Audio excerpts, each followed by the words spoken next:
Endi men shifokor hisobimda bir narsani aytacakman. Shu mo'jizakor dori deb turibmiz bu narsani. Mo'jizakor. Haqiqatdan mo'jizakor ekanligini men bir ikki so'z bilan aytib ketacakman. Endi ko'plari medik emas chiqar, balkim bor shu oramizda shifokorlar ham bor chiqar. Mo'jizakor degani narsasi kalsiy. Kalsiyga ta'rif berajakman. Ona homilador bo'lgan vaqtimda birinchi qachonda bola kelib joylashgan vaqtimda yurak urishi 4 haftaliklarda asta-sekin rivojlanib, yurakni urishi boshlaydi. Yurakni urishini birinchi sabab kalsiy bo'ladi deb qo'yilgan. Kalsiy hujayrani membranasi deymiz. Hujayrani eshigini ochib beradi, shuning ichine oziq modda girsin deb. Bu kalsiy bajaradi vazifani. Birinchi navbatda.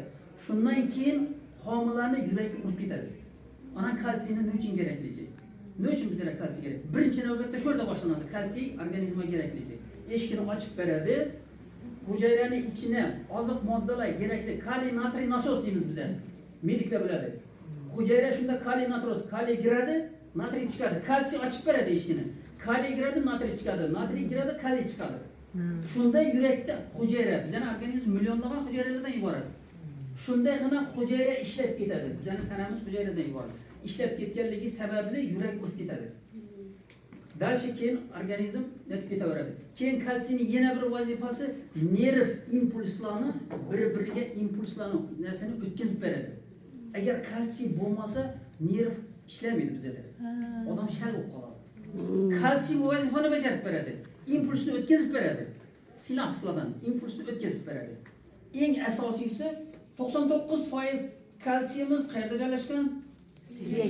Suyakda joylashgan. Odamda 1,5-2 kilogram kalsiy bor. Tanamiz, misol uchun 80 kilo odam bo'lsa, 2 kilogramimiz kalsiydan iborat bizning. 99% suyakda turibdi bu narsa. Shuning uchun odam tikka yuradi, chiroyli yuradi, qomati yuradi. Agar kalsiysi yetarli bo'ladigan bo'lsa. Kalsiy kamayib borgan sayin odamzod cho'kib boraveradi. Suyak yemirilib boraveradi. Asanki bo'lib, astan engilib boraveramiz. Ayollarda ko'proq kuzatiladi.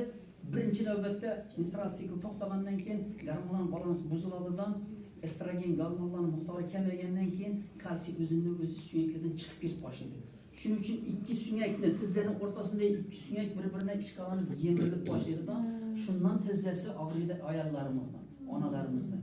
Yosh o'tgan sayin shu menstruatsiya to'xtagandan keyin yong'in ishqalat bo'lib boraveradidan kalsiy yo'qolib suyak bir-biridan ishqaladidan yemirilib boraveradi. Ondan keyin yosh o'tgan sayin 70-80 yoshga borgandan keyin butun suyak mo'rtlashib qoladigan bo'lsa, birovlar aytadi, palankas eshitasizlar. Palankas yiqilib, oyoqini sindiribdi deydi. Bunday emas. Oyoqi boshda sinadi, bir golovki. Mana bu golovki sinib ketadidan keyin yiqiladi ayol. Suyak mo'rt yo'qolib ketgan.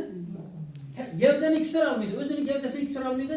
Qaysi tarafga sal noqulayroq qiyshayib ketsa, ina bu golovki bu qiyinga ko'ra joylashgan. Suyak narsani ko'rsatadilar, ko'rgan ham chiqarsizlar. Çanaqa girib turadigan yer golovki. Ya'ni shu golovkidan sinadidan keyin yiqiladi.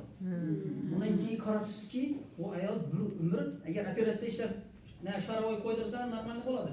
Lekin ko'plarning iloji yo'q, imkoniyati yo'q, hozir kattalar ham uni shu suyak singandan keyin bir umr to'shakka muhlanib qoladi. Keyin umurtqa pog'onamiz bor, 32 dona umurtqa pog'onamiz kompression perelom deydi. Bir-birini ishqalanib kompression perelom. Bu ham suyakni yemirilib, azilib ketishini astan asanki bergandan keyin yan arasında g'idirdoq deymiz biz. Gamik yo'ladi bu. Ayollar bilasizlar, molni narsani aytgan vaqtimda. Ana shu bir-birini ushlab turadigan o'rtasida sharovoy bor. Ana shular yemirilib ketadi-da, umurtqa pog'onalar bir-biridan ishqalanadidan yemirilib ketib kompression perelomga kelib chiqadi. Shundan suyaklar sinuvchan bo'lib qoladi. Shuning uchun kerak bizga kalsiy.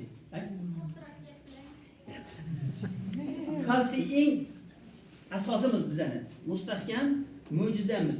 Keyin yana bir mo'jizakor deganni yana bir narsasi men Toshkentda o'qib yurgan vaqtimda 6 yil terapevtik reanimatsiya ishladim. Yangi Toshkentda vrachlar bo'lsa biladi.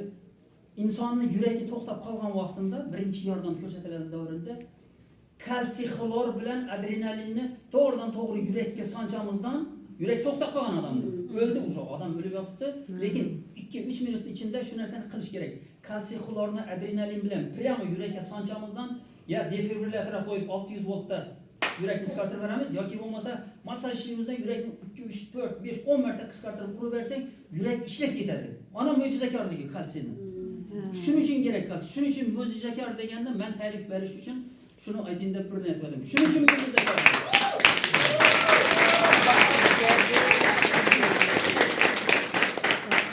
Shuning uchun bu kalsiy bekordan bekora ishlab bu insonlarga taklif etilayotgani yo'q.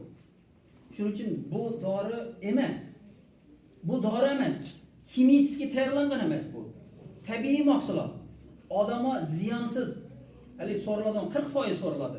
Tanaga. Arg'i kalsiy glukonat yana bir fosfat nelerimiz bor-ku, 1-2% so'raladi. Bu 40% gacha so'rilib, tanada o'zidan qoldirmaydi. Astatik qoldirmaydi. Ko'p kalsiy hozir kalsiylarni ichib yotibmiz, aptekada kalsiy D3 yana bir narsa. Shunday bir insonlar bor, tanasini kalsiydan tuz yig'naladidan buyraginda yo o't xaltasida tosh yig'naladi. Ana o chiqmay qoladi. Neden? Tanadan chiqmay qoladi. Bu hech o'zidan asorat qoldirmaydi. Bu hammasi qurilma bo'lib turib, ya'ni ustundagi fundamentda ustuna karush qo'yamizmi? Xuddi shunday odamning organizmini, umurtqa pog'onasini, suyaklarini o'zining faoliyatini tiklab beradi. Energiyasi bilan, o'zining kalsiyasi bilan turib, quvvatlab to'ldirib turib beradi. Endi shuning uchun yonimda hali koenzim Q10 bor. Bu energetik balans. İnsonni yoshartiradi, quvvatini oshiradi, terilarni sillatmaydi. Kalsiyum shunday yoradi. Shuning uchun ikkisini birga ishlatilsa, effekti juda ham zo'r. Endi nazarshiyasini, dozasini shivirganlarga aytildi, tushuntirildi, xudo xolasa. Shuning uchun kalsiyning mo'jizakor ekanligini men shuni bir ustozimdan iltimos qildim, bir ikki og'iz oldindan ruxsat bersangiz, bir aytib o'tsam, как doktor, shifokor hisobida dedimdan ustozimdan ruxsat so'radim.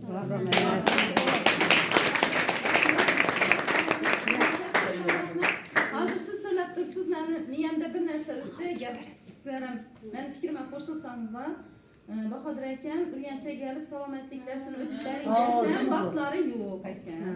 Buni ham sizlar o'tib turgan narsa men o'tirganman. Yakshanba kuni rasmiy taqdimotlarimizga vaqtingiz bo'lsa kelib bersangiz, yoki bo'lmasa biz limitli silkamiz bor o'rtoqlar. Zoom orqali hammamiz kelib 200-300 kishilik, 400 kishilik auditoriya yig'sa, doktorning o'zi uyida o'tirib, bizlara shu bilimlarni bersa, o'rgatsa. Hammamiz bu sekretlarni bilishimiz kerak, bularni bilishimiz kerak, chunki endi kelgan hamkorlar bizga o'rgatishimiz uchun bilishimiz kerak, chunki bizda faoliyat ko'rsatib turgan hamma inson medik emas o'rtoqlar. Lekin biz bu narsani bilishimiz kerak. Chunki biz endi shu preparatlar bilan ishlaganimiz uchun bu narsani to'liqligicha insonlarga yetirib berishimiz uchun biz bu bilimlarni bilishimiz kerak. Shuning uchun bir iltimos etsak, Xudo xolasa. nega vaqtingizni to'ldirib qo'ysangiz, bizlarga dars bersangiz, siz promotion yozamiz, beramiz uyingizda o'tirgan holatda. Bo'ladimi, liderlar?